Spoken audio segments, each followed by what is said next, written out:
Kia ora, everyone. If you haven't done so yet, could you please make sure that your camera and microphone are off?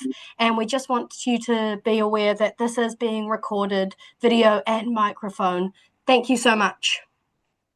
Thanks, Millie. Kia ora koutou katoa. Let's start our webinar with a karakia. Whakatakata hau ki te uru, whakatakata hau ki te tonga, kia mākina kina ki uta, kia mātaratara ki tai, e hi ake ana te atakura, he tio, he huka, tihei, Māori ora. I hope you're all somewhere nice and warm and ready for the webinar. So kia ora tātou, ngā mihi nui kia koutou katoa. Ko Carolyn Simmons tōku ingoa, he Kaitohutohu Ngaio tangata tiriti ahau, kei te noho au ki te tamaki makaurau, and I'll get Shaz and Millie to introduce themselves as well. Tēnā tātou katoa, ka mihi nui, ko Shaz Bryant tōku ingoa, ko taku mahi he Kaitohutohu Ngaio tangata whenua, kei whaingaroa Raglan ahau e noho ana, and I'll pass the rākau over to Millie. Kia ora, ko Millie tōku ingoa.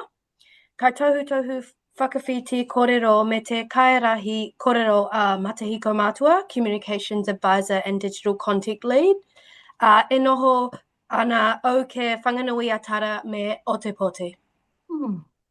Kia ora, thanks Millie. So could you swap the slide over? Thank you. Cool. Okay, so just before we get going and talking about the outcomes that's for the webinar, I just wanted to say thanks to you who were able to swap to be here with us today. We know that we had booked the webinar earlier and then for various reasons we had to change it to this date. So I hope it wasn't too hard to get yourselves here. So today's webinar, the outcomes from today's webinar is around just familiarising with the Code of Conduct and Ethics, which was revised and published in 2025, including its kaupapa. We also want to highlight associated and interconnected documents and where to find the code on the website, clarify some key terms, draw your attention to the domains, principles and clauses of the revised code and the ethical decision-making tool. Plus, we also just want to highlight highlight the domains by providing examples of conduct and ethical issues, a few, and then briefly overview the survey results, one of the survey results for use of the code, and then remind us all about our reporting obligations, and then most importantly get to the question and answer time. So if you have any questions, you can pop them in the Q&A function of the Zoom screen, and Millie will be collecting them up for us, and then we can answer them at the end of the webinar. So hold your questions till the end of the webinar. Thank you. Yeah, so in terms of the kaupapa, the short of it and the B in all of it is kia tika, kia pono, which is do what's right and true, which is what codes of conduct and ethics are all about. So when we reviewed the Code of Ethics, the previous Code of Ethics, we reviewed it in line with Section 118I of the Health Practitioners Competence Assurance Act, which requires the board to review its standards periodically. And Section 118I is about setting standards of clinical competence, cultural competence, including competencies that will enable effective and respectful interaction with Māori, as well as ethical conduct to be observed by kai whakaora ngangahau. So the review also included better weaving of tikanga through the code, and that was part of the emphasis of the review. So the comprehensive review was and consultation period involved many participants and groups. So the board was involved, Te Kaitohutohu, our consumer group, and then the key stakeholders, and of course you guys, the profession. It was published on the our website in December 2025, and it replaces all other past versions. We'd really like to acknowledge the awesome mahi of the review project leads, and that was Dr. Isla Whittington-Emery and Dr. Hedda Kame. And we'd also like to acknowledge the many groups of people and practitioners who actively contributed to the review. So this revised code continues to exemplify many of our core professional values and behaviours that underpin our ethical conduct and practice, although bear in mind it's not intended to address every issue. So it's not a comprehensive, extensive code, but there is an expectation for application of sound ethical reasoning and the making of careful and considered judgments using ethical principles. That's just the given as part of being a professional registered practitioner. So next slide, please, Millie. There are 3 core foundational documents, just to remind you, that we need to consider when thinking about ethical conduct in our practice as registered health practitioners, and those are on the left of your slide. This includes the code, as well as the competencies for registration and continuing practice and the scope of practice. These documents, these 3 documents, are closely interwoven and serve to meet the legislative set of standards and ethical conduct for all of us. They are also integrated into all other Te Poari or OTBNZ standards, policies and guides. So they're really key in our practice. And if you're referring to one document, it's likely that you will also need to refer to the other 2 documents. So carry them around as a set. So together these documents frame our practice so that we are safe, ethical, legal and competent when performing whakaora ngangahau services, roles and tasks. Thanks, Millie. Shaz? So as you can see here, these are the 2 documents for the code. The full code is on the left, which includes the following content: an introduction. It has reporting obligations, terminology, domains, principles and clauses, the ethical decision-making process, relevant legislation, acknowledgements and a glossary at the end. The practitioner tool on the right, which is the A3 fold-out working copy for ease of use, it only has the domains, principles and clauses and the ethical decision-making process model. Kia ora, Miri. So as you can see here, so both of these are available on our website, but if you have any hassles or any issues finding them, please do get in touch with us and we can help you out if you can't find them, okay? Kia ora. Kia ora, Shazzy. So before we dive deeper into the code, there are some key terms to clarify as well so that we are all on the same page. So not an exhaustive definition, but when we think about professional conduct, this refers to our ethical behaviours, our communication, our actions, and the standards expected of all kaiwhakaora ngangahau. From a professional ethics perspective, this is about providing competent, respectful, culturally responsive and culturally safe care to our kiritaki that upholds our professional values, as well as the various codes of rights, health and disability strategies, all regulatory standards and policies in the context of legislation, everything underpinned by the principles of Te Tiriti o Waitangi. It also includes local, regional, national and international or workplace professional codes and guides and global rights. The word must under a legislative framework is used in the code to set legally and morally binding minimum standards for all kaiwhakaora ngangahau. So must is a you must. There's just no way around it. You must.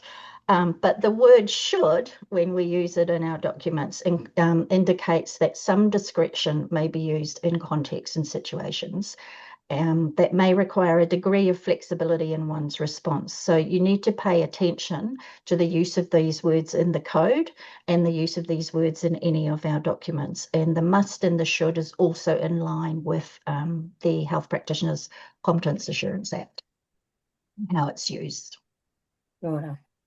Kia ora, Kia ora. So most of you should have seen the code by now, and many of you have probably may have already used it and to guide your practice. So the guide consists of 3 key domains, as you can see here: ethics of care, honesty and integrity, skills and knowledge. Each domain is then underpinned by a set of principles and clauses, as you can see on the right-hand side of this slide. So then when using the code, you need to search for the right domain, the right principles and clauses that best fit your situation. Bear in mind that you need to look across more than one document when engaged in ethical reasoning, as was previously stated. Kia ora, Millie. So a key addition to the updated code is the inclusion of an ethical decision-making process to help guide your reasoning. I'm sure there are other models that people like to use as well.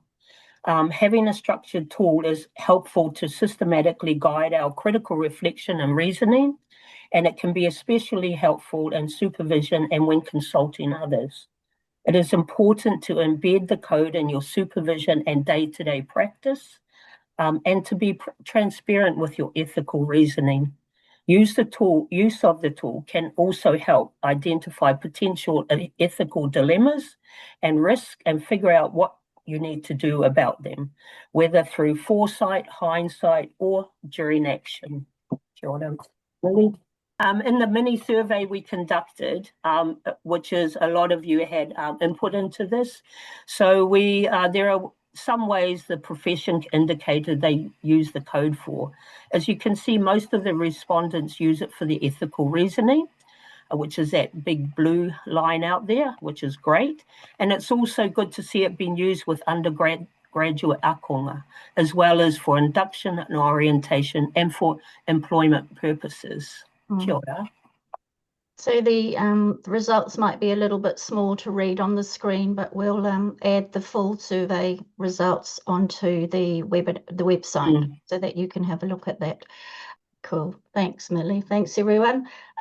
So we just wanted to also give you a sense of the types of ethical dilemmas that practitioners may find themselves in. And we've chunked them under the different domains, although again, it's important to note that conduct and ethical issues may span across more than one domain and involves more than one principle or clause. So in the translation to practice and application, make sure you do look across all the domains and don't just as Shaz said, look at one domain. So some of the examples, we've condensed them on the screen, but some of the examples around ethics of care may be to do with harm caused not so much by the practitioner, but in the eye of the kiritaki. They have a sense that harm is caused, and that will lead them to notify HDC, which will then come to the board. Another example is that there isn't a robust process around informed consent. So informed consent, all the stages, all the steps in the process of ensuring informed consent is occurring throughout the entire episode of care. Sometimes people are a bit lax on that. And so it's a good opportunity to go back and look at your informed consent processes, particularly in the field of ACCs. That can be a nightmare. There may be failure to check kiritaki understanding as you're going through providing your care or working with your kiritaki. There can be a lack of integration of policies, standards, codes and regulations into practice. Sometimes we can become a bit complacent around those things and then suddenly find ourselves in a little bit of hot water. There may be lack of inconsistent and clear documentation, so that documentation can be a minefield.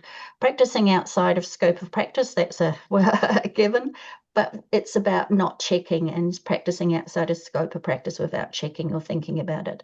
And then from a kiritaki perspective, how we communicate, whether we are mana enhancing, how we behave and our attitudes towards others. So they are just some of the things, and the perception of the kiritaki feeling culturally unsafe in a situation. So they are some of the ethics of care examples. So I'll hand over to Shaz to do the other two. So I'm just going to briefly discuss, like honesty and integrity. So it could be something around practicing without a current APC, or it's outside your scope of practice. It could be unauthorized access. Someone may have had unauthorized access to Kiritaki files or notes. Or it could be simply something accepting a koha, accepting gifts, and hospitality from Kiritaki, whānau, or commercial organisations. And other ones could be around disclosure of private or confidential information that you may have shared inadvertently, or inappropriate or dual relationships, having personal or professional relationships with Kiritaki or significant others. And that could be during or after service provisions. Also, it could be just around how you're treating your family and friends. Not being upfront with service fees schedule, for instance, or it could be unethical behaviour that leads to harm, stigmatising, discrimination, racism, etc. Or it could be failure to raise concerns about unethical practices of a colleague that you may have noticed. And it could also be around entering into dual relationships between family, friends, colleagues, neighbours, etc. Or it may simply be that maybe your advertising for your own business is not clear, or it could be misleading. And then, of course, honesty and integrity would come into any criminal activity that has happened, basically, yeah. Now I'll just briefly discuss skills and knowledge. So skills and knowledge could be simply overstepping the skill set or your expertise. You might be untrained in a particular approach, however, you're already using it with Kiritaki. It could be also unable to clearly articulate your clinical and professional reasoning, incomplete or poor reporting, irresponsible use of AI, which is becoming more increasingly on our radar, for instance, by not critically checking generative content or declaring the use of your AI, how you're using it maybe for writing documents or notes.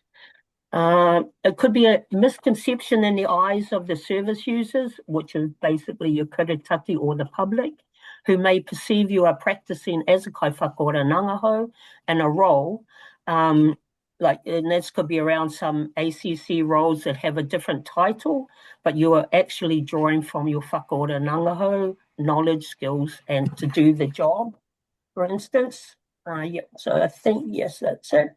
Nice one. Kia ora, Shaz. Next slide, please, Millie. Thank you. So as you can see, the conduct and ethical dilemmas that we can fall into can be very wide and diverse. This just is a visual, really, of reminding us our relationships and our interactions with people and across our practice settings, our behaviours, our actions, our attitudes, professional and clinical judgments, and the choices and decisions we make as we go about our practice almost always will require some degree of ethical reasoning or thinking about or reflective thinking. And often, whilst in action, interaction or situation may feel insignificant or can be perceived as a small matter, there are always ripples. So that's why we've got the water drop coming down, dropping into the water, and then there are always ripples. And sometimes people don't take their ethical reasoning or their critical thinking all the way to the very last ripple. And so always ripples to consider, and small matters can actually escalate. They might be insignificant to begin with, but they can escalate, which then ends up leading to notifications. And especially when they are taken for granted, they can end up in ethical dilemmas, or we have become a little bit complacent with our ethical reasoning.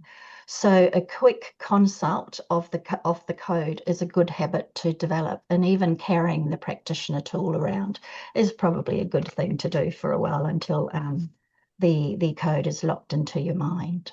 Thanks, Millie. So just the other thing that I just wanted to give you is when we're thinking about translation to practice, this is a really helpful 3-question test that I keep in my mind that I got from an ethics and law study day at AUT, which a very long time ago, but they kind of resonated with me as a practitioner. So they're also helpful set of reflective questions to ask at the end of your ethical decision making when you've cycled around that process, or to use in supervision, as Shaz said, or after an event is done and dusted. And they can also be helpful for considering in terms of your e-portfolio critical reflections.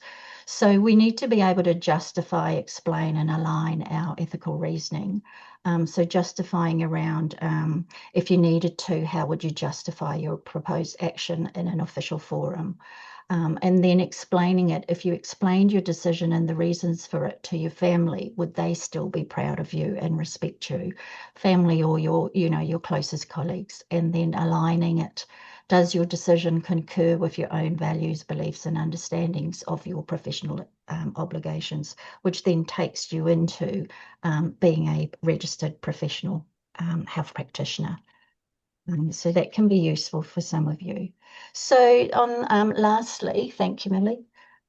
Before we get to the questions, just wanted to touch on notifications and raising concerns. And this is a table that can be helpful for us to understand, when am I supposed to notify, or am I supposed to notify the board about a situation? You can also find more detail around our reporting obligations on page 5 of the code. So it's worth having a look at that. Also a good page to make your managers, your line managers, and your seniors and your supervisors aware of as well, particularly if you don't have an occupational therapist as a supervisor. So if we look at this table, it gives a snapshot of when to notify for if you're a practitioner or you're an employer or others. And you can also see the use of the must word there and the use of may.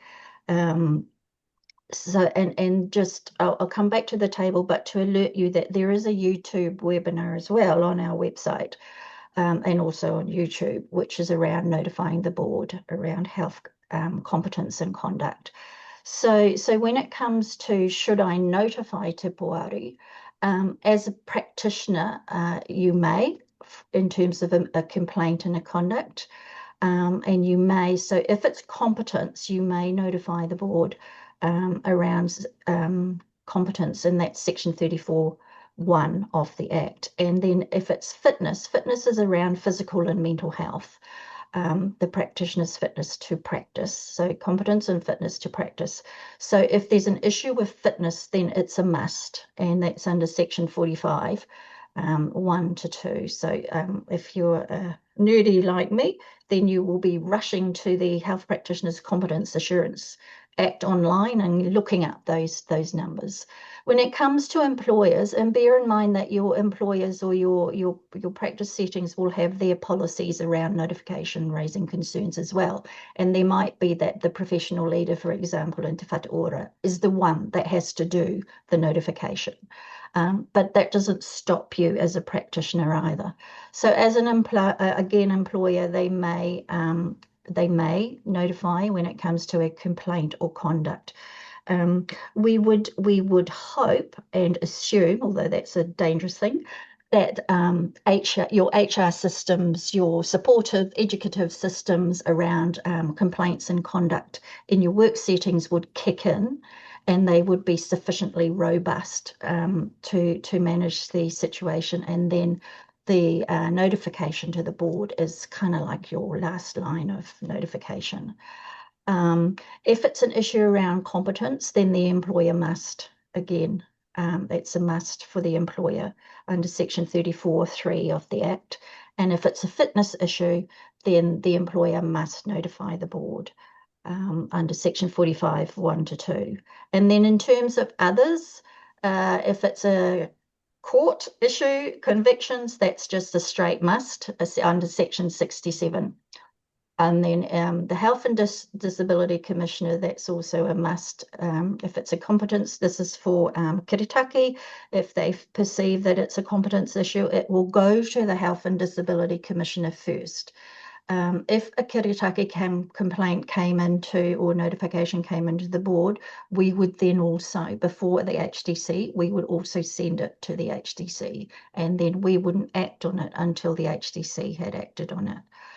And then in terms of fitness, any person may make a notification or raise concern under section 44(3) of the Act. Any person can let the board know something. And if it's an education facility, however, in terms of fitness, so AUT and Otago Polytechnic, they must notify the board of a fitness issue.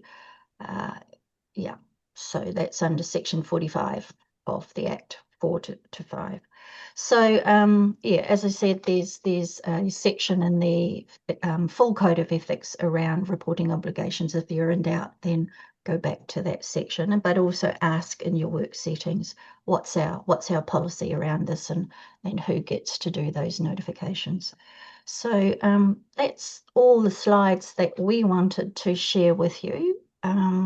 So we will move on to questions and answer time.